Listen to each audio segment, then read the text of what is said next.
So in order to understand better how the brain works, how the brain is supposed to work, it's helpful to look at how the brain develops.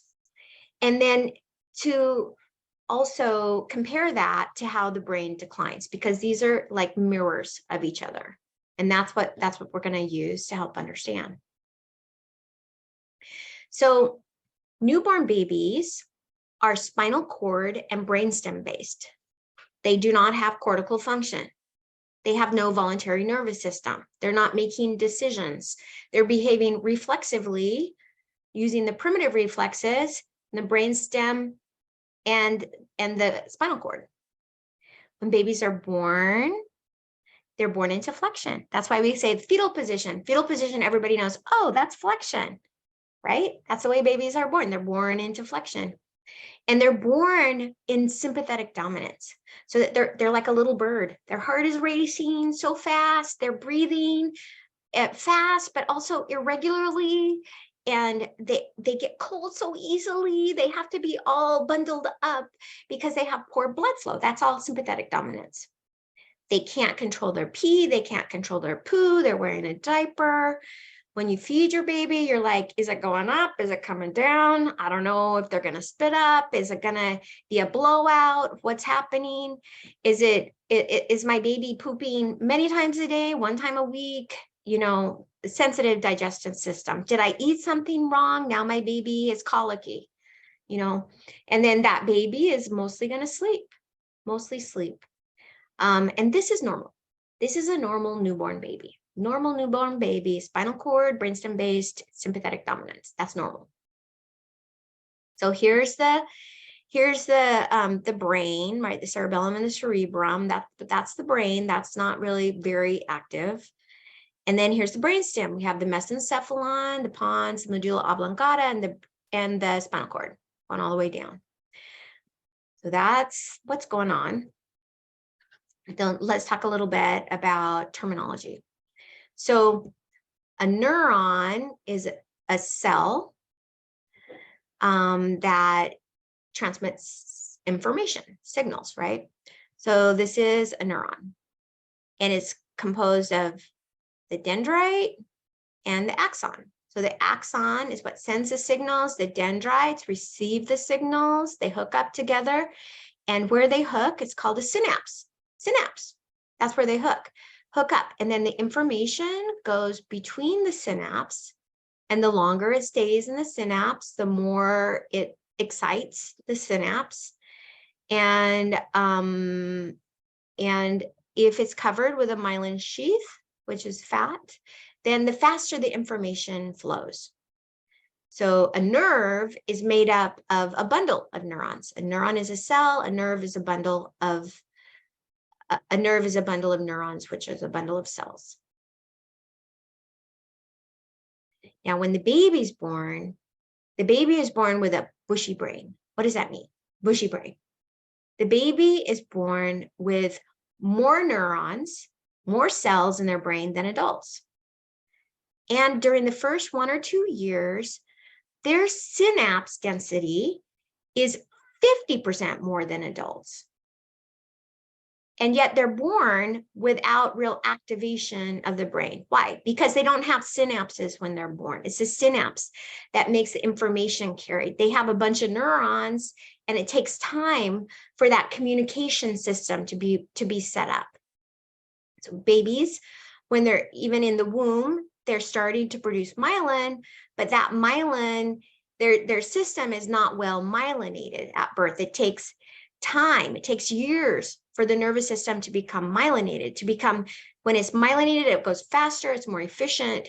And so that's what takes time. That's part of neurologic development. That takes time. And so in order for this bushy brain to become efficient and effective, what we need to have happen is pruning. It has too many neurons and too many synapses to be efficient and effective. And pruning is what helps it to function better over time. So when the baby is born with all those neurons and develops all those synapses, what is that? Why does that happen? That happens because Mother Nature is planning for all possibilities. Those neurons are latent possibility for that baby. That brain does not know what exposures that baby will have. That brain does not know what environment that baby is born into and what connections need to be made. That brain has a pre-existing building blocks for any environment so the baby can succeed. Latent possibility. But to be able to succeed, the brain has to be pruned so it has the right networks for that particular environment. How are those networks determined? How does the brain know what networks are needed? Well, what we say is sensory input, motor output. So this is the way the brain is built. The network is created by touching your baby, rocking your baby, singing to your baby, feeding your baby. You know, this is sensory input. And then the baby first is reflex based. We got the primitive reflexes. So the baby is responding based on the reflexes. And with enough response, enough sensory input and reflexive output, the voluntary nervous system begins to form. The voluntary nervous system begins to form. And the first thing we see is when babies are born, their thumbs are like this. And then in a few weeks, you see your baby go like this. Your baby's brain is developing. That is part of the cortical system starting to fire and determining position and movement in the body. So a lot of the primitive reflexes should be extinguished by 3 months. If the baby has enough sensory input, motor output, you got to use it to lose it. Use that primitive reflex to be able to integrate it into part of the voluntary nervous system. That's the way it goes. If you don't get enough sensory input and motor output, then what's going to happen is that you're going to have like all these neurons, all these synapses that are going to be like talking. And then you really have a very weak and jumbled system. And if you get too little pruning, that, you know, in that kind of situation, you're going to get something like autism. If you get too much pruning, you're going to get something like schizophrenia. And so what we want is just the right amount of pruning. The right amount of pruning so that your baby can succeed in the environment in which they were born. Sensory input, motor output. So the experience that babies have, which I said, sensory input, motor output, is what determines the pruning. What wires together, fires together. Do it enough, and that's the network. If a baby does not have an experience, then they're not going to have that wiring. They're going to have dieback. And then, you know, it's something that's, it's a movement, it's a thought, it's an experience that's not necessary for that environment. And so the brain is efficient and it'll be like, well, don't need that one. Let's work on the ones that we do have. Let's run those. Let's run that program. So this is the way the body's designed. And we can see it in imaging so that if a child is neglected, their brain is not going to develop because they do not have the sensory input to build the motor output. They do not have the environmental demands that require that brain to develop and grow. That kind of looks like the Alzheimer's brain. If you look at the normal and the extreme neglect child brain, and you look at the normal and the Alzheimer's brain, there's a similarity. The Alzheimer's brain is smaller, just like the neglected child. The Alzheimer's brain, we have diminished white matter, gray matter, enlarged ventricles, and enlarged sulci. The mass is less, just like in that extreme neglected child. So what does a baby need for normal neurologic development. This is epigenetics. A baby needs mental and physical exercise, nutritionally dense food, social engagement, and avoidance of pathogens. When a baby has that input, they will go into normal neurologic development. Normal neurologic development is moving a baby from being spinal cord and brainstem based into being cortical based. That means having a choice. The voluntary nervous system is developed when a baby becomes, or a person becomes, cortical based. The baby, normal development for a baby is moving from sympathetic dominance to parasympathetic dominance. Normal neurologic development is moving from a brain, behavior, and thought that is less efficient into things that are more efficient. Moving from responses that are hypersensitive and intolerant into responses that are flexible and adaptable. Moving from that flexed fetal position into the upright standing position. So babies are sensitive to everything. They're sensitive to sound, to light, to movement. They're sensitive to temperature, all these things that they need a lot of cushioning so that they can have their needs supported. That's just part of their development, right? That's normal for a baby to need those things so that later they can become flexible and adaptable. So part of this is, moving from the sympathetic into the parasympathetic. So babies are born, we say, oh my gosh, that baby is just so beautiful. Look at those big eyes. And when we say, look at those big eyes, what we're saying is, look at those big pupils. Babies are born with very dilated pupils. And no wonder they're sensitive to light, right? If you have big, huge dilated pupils, then you're going to be sensitive to light too. And it's as this parasympathetic system develops, then there's pupillary constriction. So this is part of the autonomic, right? So autonomic nervous system is part of the nervous system that is automatic. It happens automatically.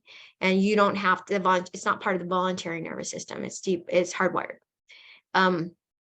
So also, when babies are born, they don't have a bunch of salivation. And so when people bring their babies in, they'll, 2-3 months, something like that, then they'll be like, oh, my baby's teething. Look, they're drooling. And I'll be like, oh, your baby's coming, this parasympathetic is getting turned on. That's awesome. You have to wait a few more months till they teeth. But yeah, so salivation, same thing. So salivary, inferior superior salivary nuclei are for saliva and tears.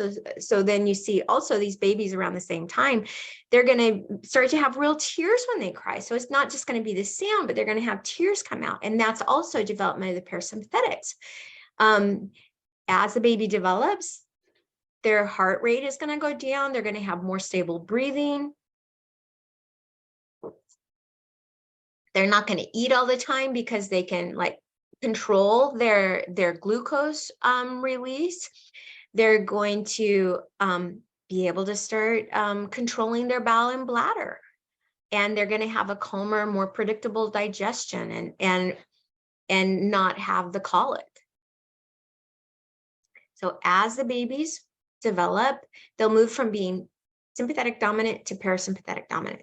Now, when you're parasympathetic dominant, ideally, you still have sympathetic tone. So you should be about 30% sympathetic, 70% parasympathetic. That's when you have the right tone in your body on kind of like a regular basis. This is kind of like your baseline.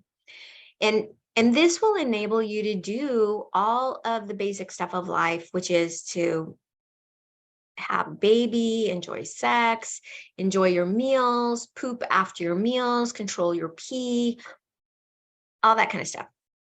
That's basic. And that's what happens when you are in correct balance between parasympathetic and sympathetic for a mature or adult nervous system. Now, part of what brings us into that mature system is something that's called inhibition. So the body naturally wants to revert to sympathetic dominance. And in order to prevent that from happening, we need to have inhibition. And that inhibition of sympathetics is vis-a-vis the vagus nerve, which is the 10th cranial nerve. We also have a tendency to have a lot of limbic distortion if we don't have inhibition by the prefrontal cortex. These are things that develop with time. So we have the vagus nerve and the prefrontal cortex that are the two main inhibitory systems of the body. We need to have these systems mature and working well in order to be pro-social, to be happy, and to be efficient in our bodies. This is the good life. The good life is the life of inhibition. When we don't have those inhibitory systems working, we're going to have problems with people. We're not going to feel good in our bodies. We're going to be kind of deranged. That's not what we want. So how does this happen? So what happens with babies is that the mesencephalic reticular formation here is going to excite the sympathetic response through the spinal cord. And this is just firing. This is a standard firing away. And so in order for that not to happen, what we have to do is bring in the inhibitory system. And we do that cerebellum. Cerebellum is about movement. Cerebellum is about helping us to move efficiently. That's going to come into the brainstem and also overflow into the cortex. And then the cortex is going to bring that information down into the vagal nuclei and the pontomedullary reticular formation. And it's that vagus nerve that's going to fire down into the spinal column and inhibit the sympathetic response. So that's how it works. So this is what we need in order to be parasympathetic dominant, in order to be pro-social. Now, the maturation of the autonomic nervous system does not occur in just the snap of a finger. It's not like that. It takes about 20 years for that to occur. And the prefrontal cortex takes even longer. That takes about 25 years. And if anybody's met a toddler or a teenager, they know this is true. Because these people are very impulsive and they're very, egocentric. They're not pro-social, or they're pro-social to an extent that's very picky about their social. So the question is, how do we get from being spinal cord based to cortical based, right? How do we come into neurologic maturity? How do we come from being sympathetic dominant to parasympathetic dominant, less efficient to more efficient, hypersensitive and intolerant to flexible and adaptable? How do we come from being flexed into bipedal, upright? How do we do that? What babies need for normal neurologic development, again, is physical and mental exercise. They need input, sensory input, nutritionally dense food, social engagement that's diverse, and avoidance of pathogens. That's what a baby needs. Again, if they don't get it, they're not going to develop neurologically. And if we don't get that as adults, we're going to have the same thing. We need that as grown-ups too. And we're going to have cognitive decline. And we're going to have that loss, that mirrored loss, if we don't get the things that the brain needs. So what is normal aging? Just like I said, normal aging requires mental and physical exercise, regular, nutritionally dense food, social engagement, avoidance of pathogens, or treating them. If this happens, if the body gets what it needs, there is very little pruning and dying back of neurons and synapses. That is normal aging. We have to get that into our heads. That is normal. We don't have to experience this cognitive decline. This is normal. This is normal. Steady state, normal. It takes something. Do you think a baby is just laying in their bed and then all of a sudden gets up and walks and talks? No, that's not how it happens. Babies have to do all this stuff in order to become upright and develop neurologically. We do too. In order to maintain it, we have to do all that stuff to maintain it. That's just the way it is. We're in a body. Body needs certain stuff. Give it to the body, and the body's like, awesome, let me do my thing. So, big thing here, there's a conflation of terms. Aging does not mean brain degeneration. Normal aging has very little brain degeneration. But you got to do the right things to nourish and nurture the brain and the body in order to have normal aging and normal brain function. Now, abnormal aging is brain degeneration. I'm calling it. It's abnormal aging. Abnormal aging is brain degeneration. That is what we have accepted culturally as normal, and I'm saying it's not normal.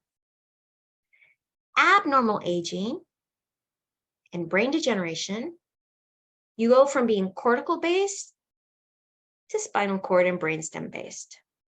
You go from being parasympathetic dominant to sympathetic dominant. And you'll see this. Low parasympathetics, you're going to see the dry eyes, dry mouth, you can't swallow, and you can't poop. People are using all kinds of drops, getting all kinds of cavities because they don't have saliva, can't take their pills anymore, go down to a smaller pill or transdermal or something like that. They can't swallow. They have to put their head in a special position so they can swallow and not choke themselves. Can't poop anymore. Low parasympathetics. That's trade-off is high sympathetic.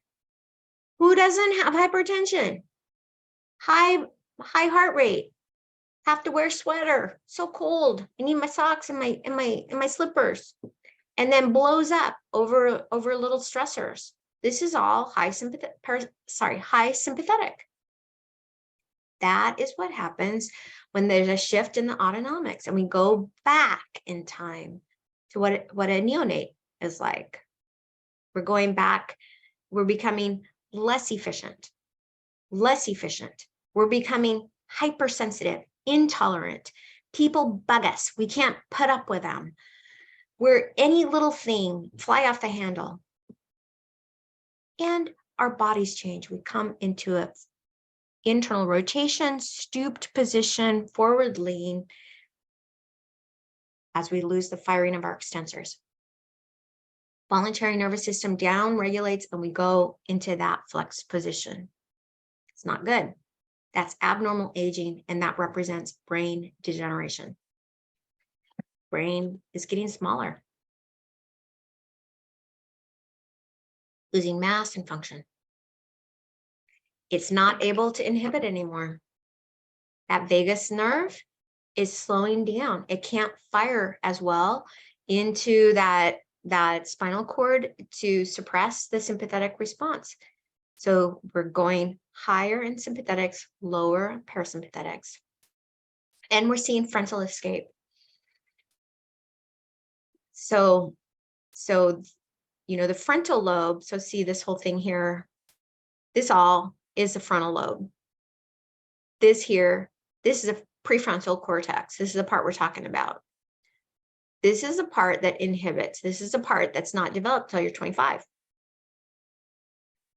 This is the part that dampens limbic activity, and that is prosocial. When you have frontal escape or disinhibition of the prefrontal cortex or downregulation of the brain in this region, you are getting crazy antisocial behavior. People who can't get along with each other, you get road rage, you get people who bark at each other, who blow up at each other, in the supermarket over nothing, people who are impulsive, people who can't wait their turn, and people who make terrible decisions. And this is just because their brain is degenerating. Now, this can be reversed, but you have to do something to reverse it. It's not going to reverse on its own because this is an add-on. This is an extra special piece of being a person that takes work.